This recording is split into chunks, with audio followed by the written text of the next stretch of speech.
Everybody, Eva94 here with another action figure review. This time we're taking a look at the Star Wars The Black Series Darth Maul from Series 1 by Hasbro. This is number 2 of the wave, and this is one highly sought after figure, probably one of the most sought after ones in the Black Series. So very cool. I'm finally going to be able to review it here. I ended up getting a loose one of him. This is my mock collection of Darth Maul, so I do have a loose one right here, so I'm going to go ahead and review this one. Not opening my only mint on card one, just showing you it, the figure in the box. Now here's the only thing, the loose one didn't come with the binoculars, so I have everything except the binoculars. I can't really review the little binocular accessory, so that kind of sucks.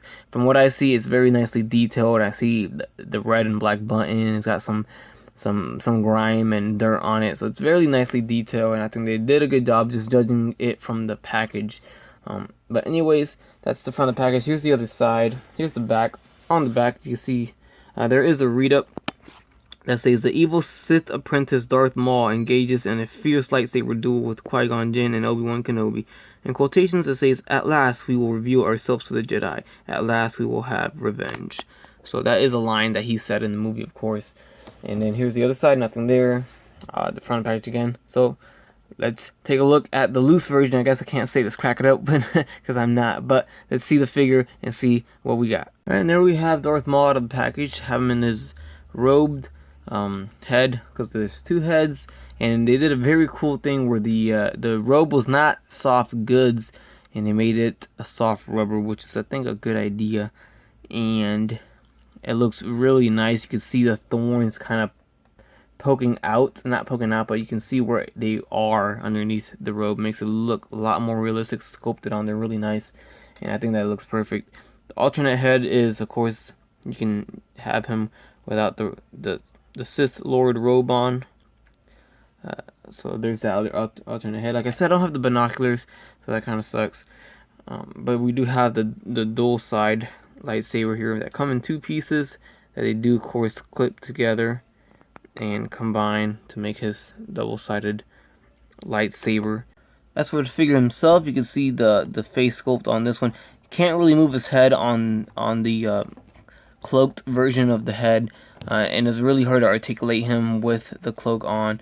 Extremely hard. You can see the soft goods are down here, soft rubber almost everywhere, but with the cloak he's pretty much going to be in vanilla pose.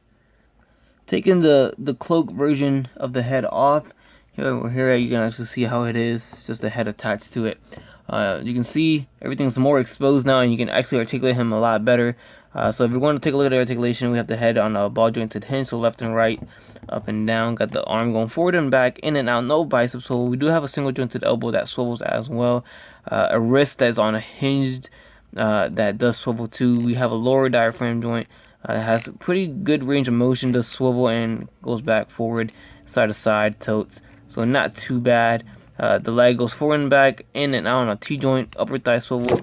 Looks like he kicked the camera. So forward and back, in and out, upper thigh swivel, double jointed knees. We have the ankles going forward and back, in and on an ankle rocker or ankle pivot, and that's about it for the articulation. Overall, this Darth Maul figure is really nice. I think Hasbro did a very good job on it. Articulation wise, is very nice when the cloak is off. It's not really good when it's on. He's going to be in vanilla pose the whole time, but once it's off, you can get him some good poses, and I think it looks good. His sculpt and paint looks very nice for Hasbro, and I think it's worth the pickup for sure. I don't know if it's worth $100 like he's going for now, but you can get him for anything cheaper than that. I think he's worth it. But like I said, this is one of the rarer ones in the line, and it's going to be hard to track down for a good price. So you might have to bite the bullet on it, and it might be the only way to get it. Anyways, just wanted to close this review off with a comparison, just to show you how good Hasbro did their figure, but it's just nowhere near as good as the SH Figuarts Darth Maul. And go ahead and put them side by side, and you can see the difference.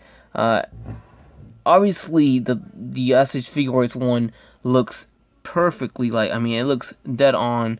The head sculpt looks dead on like the one from the movie, but I think Hasbro did a decent job with what they could, and I think they did a good job on the face sculpt, even though it doesn't look exactly like the SH Figuarts one, which looks just like the movie.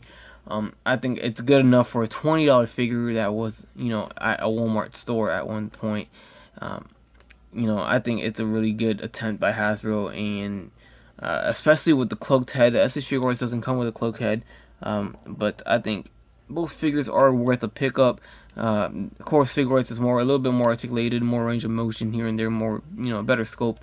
It doesn't have a cloak, but it's your choice. You choose which one you like better. I think they're both pretty cool, but I believe SH Figure Arts is way better than than the Black Series Darth Maul. So with that said, I hope you guys enjoyed the review on the Star Wars The Black Series Darth Maul figure from Series 1.